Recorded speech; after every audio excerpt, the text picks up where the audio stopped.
Hay una fotografía que aparece en millones de pantallas cada año. La reconoces aunque nunca hayas pisado Jordania.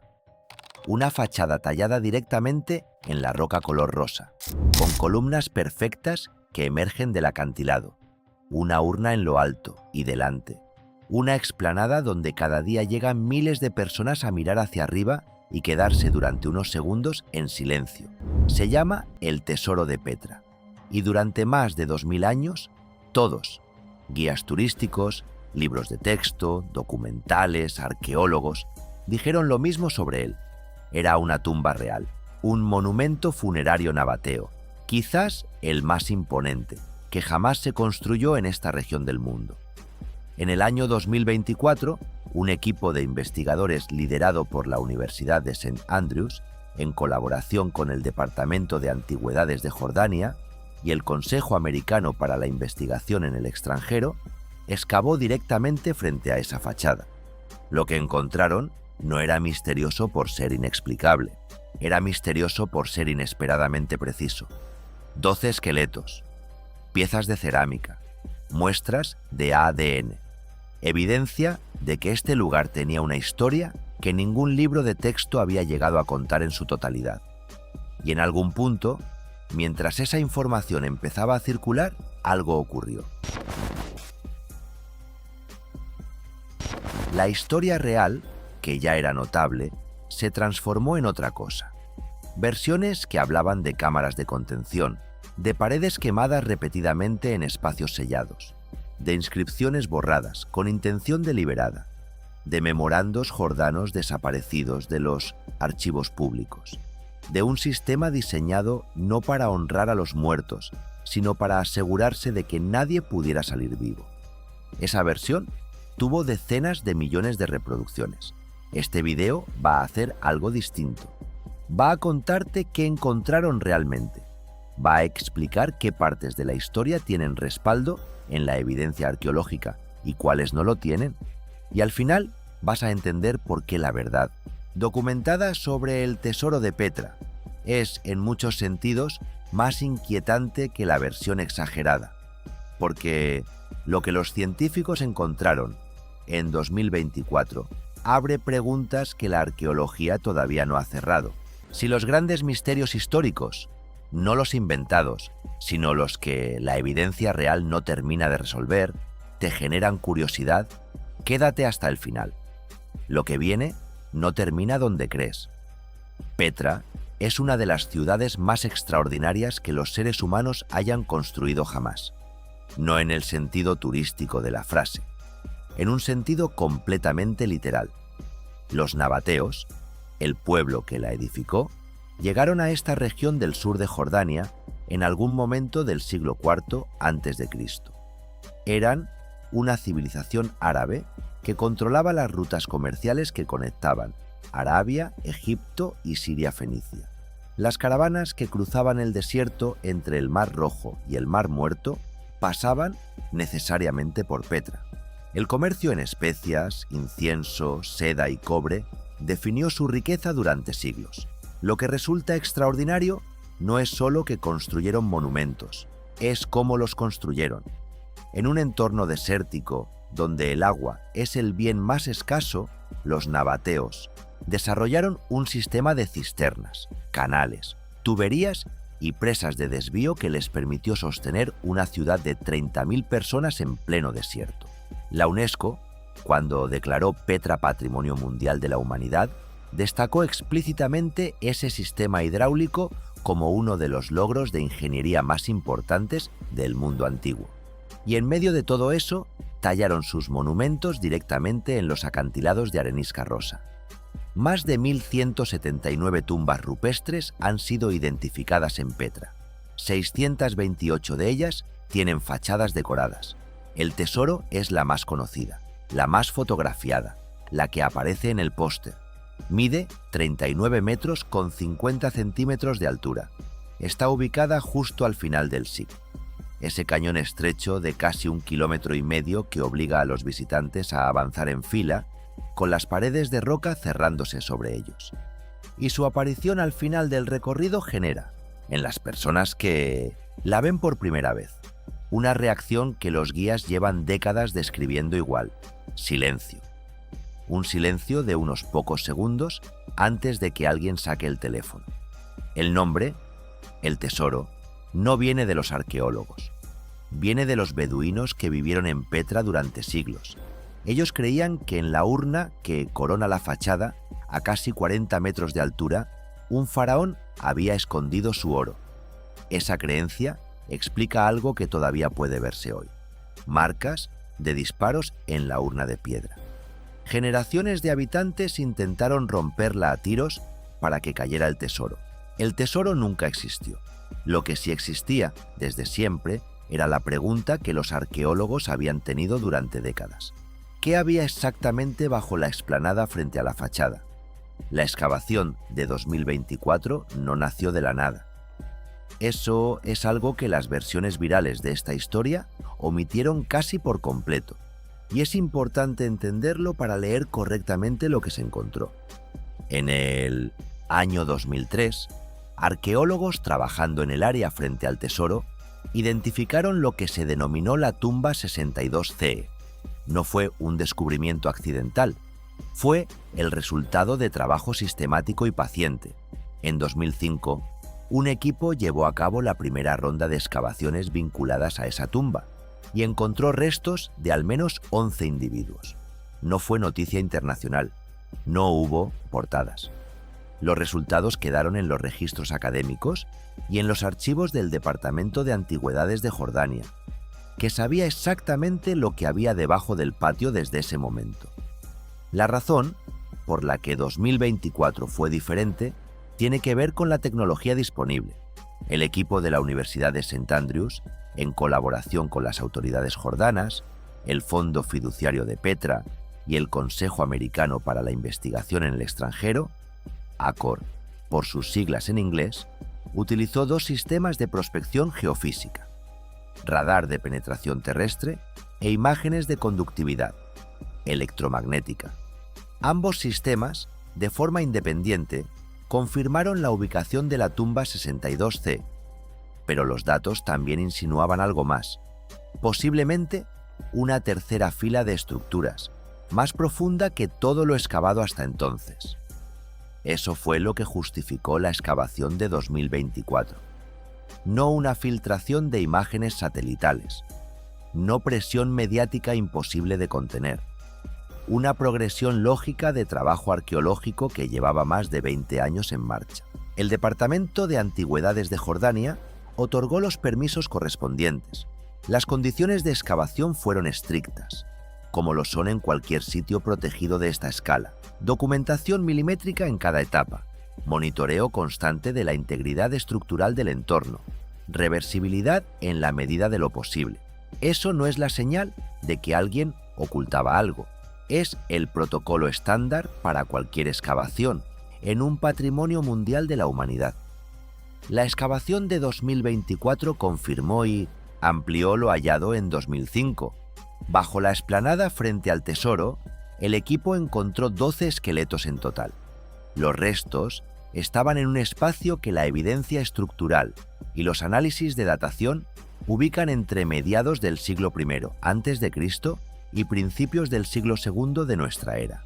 El doctor Timothy Kinnaird, de la Universidad de St. Andrews, revisó los datos de datación y ofreció la interpretación más cuidadosa disponible.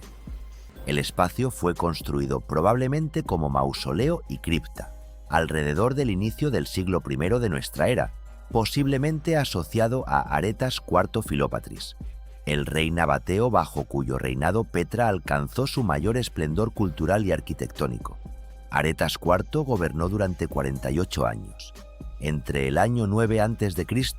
y el 40 de nuestra era. Es el rey nabateo más conocido históricamente y aparece mencionado incluso en el Nuevo Testamento. La posibilidad de que el monumento más icónico de Petra haya sido construido como su lugar de descanso final, o el de alguien de su corte, no es especulación sensacionalista. Es la hipótesis más respaldada por la evidencia disponible hasta ahora. Junto a los esqueletos, el equipo encontró piezas de cerámica. Uno de esos recipientes llamó especialmente la atención. un fragmento apareció junto a uno de los individuos, en una posición que sugería contacto directo con los restos al momento del entierro. En las versiones virales de esta historia, ese objeto fue descrito como una copa sagrada. En algunas ediciones, la comparación con el Santo Grial llegó a hacerse casi explícita. El examen científico fue más preciso. Se trataba de la parte superior de un cántaro roto, una vasija de uso cotidiano, datada en el primer siglo a.C., fragmentada antes o durante el entierro. No es una reliquia, pero tampoco deja de ser un detalle que los arqueólogos encontraron significativo. Ese objeto estuvo en el momento del entierro y nadie lo movió en 2000 años.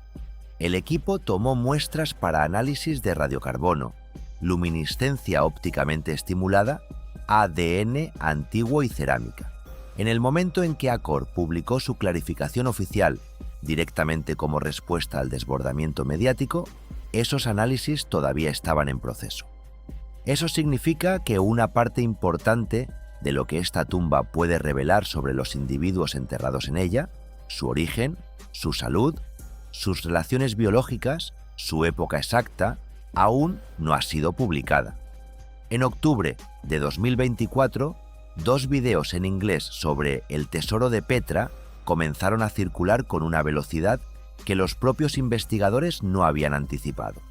Ambos presentaban el hallazgo como una revelación que reescribía la historia no solo de Petra, sino de toda la civilización nabatea, los elementos centrales de esa narrativa. Cámaras selladas diseñadas para que nadie pudiera salir. Esqueletos con marcas verificadas de haber estado atados. Paredes quemadas repetidamente dentro de un espacio cerrado. Un niño en un abrazo final con un adulto. Un memorando jordano de los años 50 que desapareció de los archivos públicos sin explicación y una instrucción privada al equipo de excavación para tratar lo que encontraran como contención y no como patrimonio. Esos elementos construyeron una narrativa de estructura dramática perfecta, supresión institucional, descubrimiento prohibido, crueldad sistemática y al final una pregunta que lo dejaba todo abierto. Es comprensible que funcionara. El problema es que ninguno de esos elementos centrales aparece en los registros arqueológicos verificables. La doctora Lucy Wadeson y la doctora Megan Perry, arqueólogas especializadas en Petra, le dijeron al periódico The Guardian que el hallazgo había sido exagerado. Señalaron algo que el campo académico conocía bien. Las tumbas con enterramientos son comunes en Petra. La existencia de esta tumba era conocida por las autoridades jordanas desde años antes, y la interpretación de estructura de contención no tiene ningún respaldo en la literatura nabatea conocida. El propio Acor emitió una clarificación explícita para desligar la excavación oficial de 2024 de las versiones virales que circulaban. Esa aclaración subrayó que el trabajo era la continuación directa de lo hecho en 2003 y 2005, que los análisis seguían en curso y que las conclusiones más dramáticas que circulaban en redes no correspondían a lo que el equipo había encontrado ni a lo que había declarado públicamente. Eso no reduce la importancia del hallazgo. Cambia cuál es esa importancia. Hay algo que los nabateos hicieron de forma sistemática y que todavía intriga a los historiadores. Dejaron muy pocos registros escritos sobre sí mismos. No porque no supieran escribir. Los nabateos desarrollaron un sistema de escritura que se convirtió en el antecedente directo del alfabeto árabe moderno. Comerciaron con Egipto, con Roma, con las tradiciones griegas helenísticas, todas ellas civilizaciones que registraban cada detalle de sus creencias, sus rituales y sus prácticas funerarias. Y sin embargo, sus inscripciones en Petra son escasas. Sus textos sobre el más allá, sobre sus dioses, sobre los rituales de entierro, son fragmentarios. The Guardian citó esta realidad como uno de los elementos que da a la tumba 62 una relevancia genuina. Cualquier dato nuevo sobre prácticas funerarias nabateas tiene valor académico real, porque el registro existente es incompleto. Eso significa que los 12 esqueletos de 2024, cuando los análisis de ADN, radiocarbono y cerámica sean publicados, pueden responder preguntas que los arqueólogos llevan décadas formulando. ¿Quiénes eran las personas enterradas junto al monumento más imponente de Petra? ¿Eran miembros de la familia real? ¿Sacerdotes? ¿Servidores del rey? ¿Qué enfermedades habían tenido? ¿Dónde habían nacido originalmente? Y hay otro elemento que los datos de 2024 pusieron sobre la mesa y que ningún análisis ha descartado.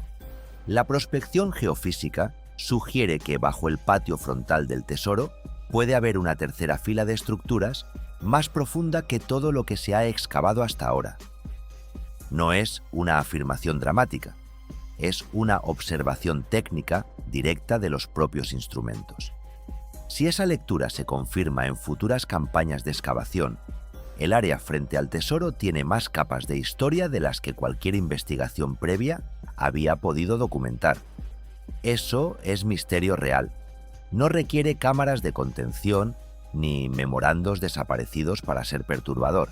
Hay una dimensión del tesoro que ninguna versión, ni la académica ni la viral, ha explorado con suficiente atención. Lo que el propio edificio dice sobre quienes lo construyeron. La fachada del tesoro es un objeto cultural complejo. Tiene 6 capiteles corintios, típicamente griegos, tallados sobre una roca que los nabateos consideraban sagrada. Tiene grifos alados, urnas entre volutas, figuras mitológicas que mezclan tradiciones helenísticas con elementos locales. Es, visualmente, una obra que dice: conocemos tu mundo, conocemos tus símbolos de poder y somos capaces de ejecutarlos con una precisión que ningún otro pueblo en este desierto podría alcanzar. Los nabateos no copiaron la arquitectura griega porque carecieran de identidad propia. La incorporaron porque entendían perfectamente cómo funciona el lenguaje visual del prestigio. Eran comerciantes, diplomáticos y estrategas. Sabían que una fachada que evocara los templos del Mediterráneo comunicaba a cualquier viajero que llegara por las rutas caravaneras que Petra era una ciudad que merecía respeto. Construir ese edificio, tallado directamente en la arenisca, a una altura de casi 40 metros, con una precisión que sigue asombrando a los ingenieros modernos, fue una declaración política tanto como una expresión de duelo. Si la hipótesis sobre Aretas IV es correcta, esa fachada fue el último mensaje que el rey más poderoso de Petra quiso dejar al mundo, no un texto, no su nombre grabado en piedra, una obra visual que todavía hoy detiene a los visitantes en seco al final del Sikh y los obliga, durante unos segundos, a mirar. Y bajo esa fachada, silencioso desde hace 2000 años, el espacio donde descansan los muertos de esa civilización. En este punto es donde la historia honesta diverge de la historia viral de la manera más interesante. La versión viral cierra todas las preguntas. Te dice qué fue el tesoro, para qué sirvió, quién lo usó y cómo. Te entrega una narrativa completa, con culpables claros y moraleja obvia. Las civilizaciones ocultan sus crímenes bajo sus logros más admirados. La historia real hace lo contrario. Abre preguntas que todavía no tienen respuesta. ¿Quiénes son exactamente los 12 individuos encontrados en 2024? Los análisis de ADN antiguo pueden revelar relaciones biológicas entre ellos, origen geográfico, rasgos que ninguna inscripción podría haber contado. Eso no ha sido publicado todavía. Hay más estructuras debajo. La prospección geofísica lo sugiere, pero sugerir no es confirmar. La única forma de saberlo es excavar. Y excavar en un patrimonio mundial tiene tiempos que ninguna presión mediática puede acelerar. ¿Por qué hay tan pocas inscripciones en la tumba? Esa pregunta tiene varias respuestas posibles. Puede ser una elección cultural deliberada. Los nabateos no siempre inscribían sus tumbas. Puede ser el resultado del deterioro de 2000 años. Puede ser que las inscripciones existan en alguna parte de la estructura que aún no ha sido excavada. La ausencia de texto no prueba intención de borrado. prueba, ausencia de texto. Son cosas distintas. ¿Y qué hay en las otras 1.179 tumbas rupestres de Petra, que nunca han sido completamente excavadas? El tesoro era el más documentado, el más estudiado, el más escaneado de todos los monumentos de la ciudad. Y aún así, en 2024, reveló capas de historia que la arqueología no había registrado. La pregunta que eso genera sobre el resto de Petra no es pequeña. Los nabateos fueron una civilización extraordinaria. Construyeron una ciudad en el desierto que sostuvo a 30.000 personas gracias a ingeniería hidráulica sin precedentes. Dominaron rutas comerciales durante siglos. Desarrollaron un sistema de escritura que se convirtió en la base del alfabeto árabe. Y cuando Roma los absorbió, en el año 106 de nuestra era, su civilización no desapareció. Se integró, sobrevivió y dejó una huella que persiste hasta hoy. Atribuirles, sin evidencia, una práctica sistemática de encierro y desaparición de personas no es arqueología, no es historia, es proyectar sobre una civilización del pasado una narrativa que satisface ansiedades del presente. La idea de que el poder siempre oculta sus crímenes, de que las instituciones siempre mienten, de que la verdad siempre está enterrada. Esa narrativa tiene su atractivo, pero cuando se aplica a evidencia que no la respalda, no ilumina el pasado, lo distorsiona. Lo que la evidencia real de 2024 dice es más complejo y más honesto. Que los nabateos construyeron una tumba extraordinaria para honrar a sus muertos. Que esa tumba permaneció sellada durante 2000 años. Que cuando los científicos la abrieron, encontraron evidencia de 12 vidas humanas, cuya historia todavía no ha sido completamente contada. Y que bajo todo eso, puede haber más capas que nadie ha tocado aún. Eso, sin ningún adorno, ya es una historia que merece toda la atención. La próxima vez que veas una fotografía del tesoro de Petra, y la seguirás viendo porque esa imagen no va a desaparecer de ninguna pantalla, hay una pregunta que tendrá un peso diferente. No... ¿Qué esconde esa fachada? En el sentido dramático de las versiones virales, sino algo más simple y más verdadero. ¿Quiénes eran esas 12 personas? ¿Por qué estaban allí? ¿Qué más hay debajo? Esas preguntas no tienen respuesta todavía. Los análisis siguen en curso. Las excavaciones futuras están pendientes. Y eso es exactamente lo que hace que esta historia no haya terminado. Si te interesa seguir este tipo de contenido, historia real, sin exageración, con el misterio intacto, dale like al video y suscríbete. No para ver más de lo mismo, para ver historias que la evidencia todavía no ha cerrado. Hay muchas más.